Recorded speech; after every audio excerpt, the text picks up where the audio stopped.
Hello, I'm Edgar from thehouse.com, and this is a 2019 K2 Raygun Wide and all-mountain deck designed for intermediate to advanced level riders that have size 11 feet and larger. If you have bigger boots, it's always best to ride a wide board so you don't catch your toes and your heels when you're carving down the hill. The Raygun is a directional style board. It features a 3-year warranty, a setback stance of 3/4 of an inch that gives the nose a little bit more length for riding in deeper snow. Most people who ride the Raygun tend to ride it one direction, pretty much with the nose pointed downhill, but you can still ride it switch if you like. It's just going to feel just a little bit different because that stance has a centered side cut radius, but again, that stance is set back 3/4 of an inch. The side cut radiuses of the Raygun are actually quite a bit larger than most. They start out, I think, right about 7.9. They gradually work their ways up to about almost a 9-meter side cut radius. So if you like doing those big sweeping turns, this is going to be a real fun deck. And with that wide platform, you can really lay down a harsh edge angle without catching those toes or heels. Now, when you set the board on flat ground, or this table here, you'll notice that there's a directional rocker profile shape. Basically, the board is flat, but it has a little bit of a raise, a little bit of rocker on that tail, and then a bigger sweeping rocker on the nose. But the rocker on the nose doesn't kick up too harsh or too fast. It's designed to kind of stay planing over the top of deep snow instead of just like pushing and plowing through.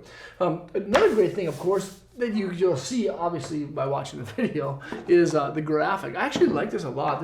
There's a bit of matte, there's a bit of gloss, and they've done a really good job this year at making some good graphics. K2 is kind of like, they're revitalizing, they're kind of like rebranding themselves. They have a lot of new team riders. The old team riders that are still there are doing a great job.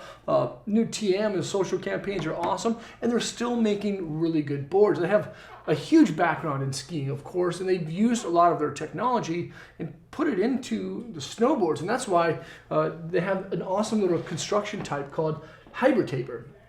It's actually a sidewall construction that gradually tapers into a catwall construction that reduces the overall amount of swing weight the board has. So it actually rides like a little bit shorter because it's a little bit less weight on the nose and the tail. But surprisingly enough, the Raygun Wide has a feel and flex rating of about a 7, quite a bit stiffer than your average board, and especially torsionally because of the carbon fiber strands that you see that run from tip all the way down to tail. Those strands are kind of interwoven with the ICG 10 glass. It's biax glass both on the top and on the bottom. So the board has a smooth feel, but with that carbon, the thickness of that wood core, it's just a little bit more rigid without being too rigid. But that carbon definitely stiffens it up torsionally. So if you like riding at fast speeds and you're using that side cut radius, the big side cut radius, to make those big turns, this glass keeps the board stable, which is really great. And then actually to bring the price point down, or keep the price point low, Raygun put an extruded base on the bottom. Now, it has a good amount of structure to it, quite a bit more than any other manufacturer that I've seen for the 2019 season. So in warmer and wet conditions, it's going to ride really, really well. And then, of course, there's that 360 wrap standard steel edge. But again, because those contact points are raised up, because that directional rocker baseline, it's a little less likely to catch. But the Raygun, again, yeah, it's been in the line, gosh, 7+ years probably, and for good reason. It's a good all-mountain cruising board, and this is the wide version for anyone with big feet. So make sure to check this bad boy out at thehouse.com by selecting the link below in the description. Leave a comment or a question, subscribe to the channel there, check out more vids there, and hopefully I'll see you guys on snow. Peace.